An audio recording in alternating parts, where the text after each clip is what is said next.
नमस्ते बच्चों। आज हम पढ़ेंगे झांसी की रानी। सबसे पहले हम ये जान लेते हैं कि झांसी की रानी कौन थी। झांसी की रानी को हम कई नामों से जानते हैं, जैसे रानी लक्ष्मीबाई, मन्नू, मणिकर्णिका इत्यादि। तो इनका जन्म 19 नवंबर 1828 में हुआ और इनकी मृत्यु 18 जून 1858 में हुई थी। ये मराठा शासित झांसी राज्य की रानी थी और 1857 की राज्य क्रांति की द्वितीय शहीद वीरांगना थी। द्वितीय शहीद इसलिए क्योंकि पहली शहीद वीरांगना जो है अवंती बाई लोधी हैं, जो 20 मार्च 1858 में शहीद हो गई थी। और उन्होंने सिर्फ 29 साल की उम्र में, झांसी की रानी ने सिर्फ 29 साल की उम्र में अंग्रेज़ों से लोहा लिया और उन्होंने युद्ध करके वीर गति को वे प्राप्त हो गई। तो इनका जन्म वाराणसी में हुआ था। कहाँ? वाराणसी, जिसे हम बनारस भी अभी कहते हैं।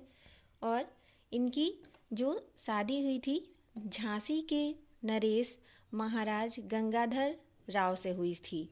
इनकी शादी झांसी के नरेश या राजा महाराज गंगाधर राव से हुई थी। वहीं उनका नाम, जब इनकी शादी हुई तो इनका नाम लक्ष्मीबाई पड़ा। क्या पड़ा? लक्ष्मीबाई। और ऐसे इनका नाम क्या था? मणिकर्णिका था। उन्होंने बहुत साहसपूर्वक 1857 की क्रांति में युद्ध किया और वह शहीद हो गई थी। प्यार से इन्हें लोग मन्नू भी कहते थे, छबीली भी कहते थे।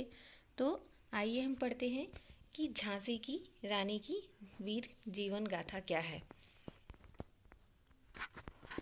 सिंहासन हिल उठे राजवंशों ने, भ्रिकुटी तानी थी, बूढ़े भारत में भी आई फिर से नई जवानी थी। गुमी हुई आज़ादी की कीमत सबने पहचानी थी, दूर फिरंगी को करने की सबने मन में ठानी थी।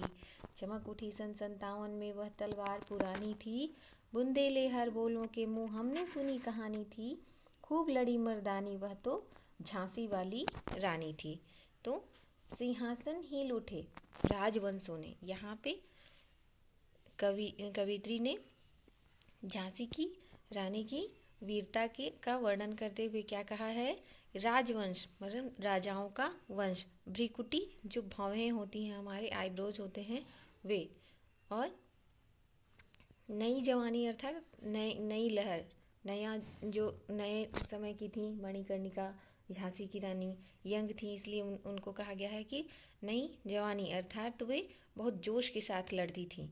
क्या कहते हैं कि जब झांसी की रानी ने युद्ध करना प्रारंभ किया तब बड़े बड़े राजाओं महाराजाओं के सिंहासन हिल उठे। सिंहासन अर्थात जिस पे राजा बैठते हैं, तो उन राजाओं के सिंहासन हिल उठे। वे भयभीत हो गए, वे घबराने लगे, क्योंकि ब्रिटिश राज्य का जो हमारा शासन था हमारे भारतवर्ष पे था, तो वे ब्रिटिश जो है वो इनसे डरने लगे।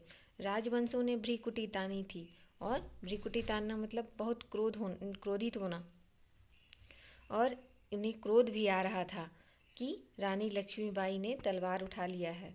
बूढ़े भारत में भी आई फिर से नई जवानी थी। यहाँ भारत को बूढ़ा इसलिए कहा गया है क्योंकि कितनी वर्षों से अंग्रेज़ों के शासन से वे त्रस्त आ गए थे भारतीय, और उनमें कोई उत्साह नहीं रहा था। वे हतोत्साहित हो गए थे, निरुत्साहित हो गए थे।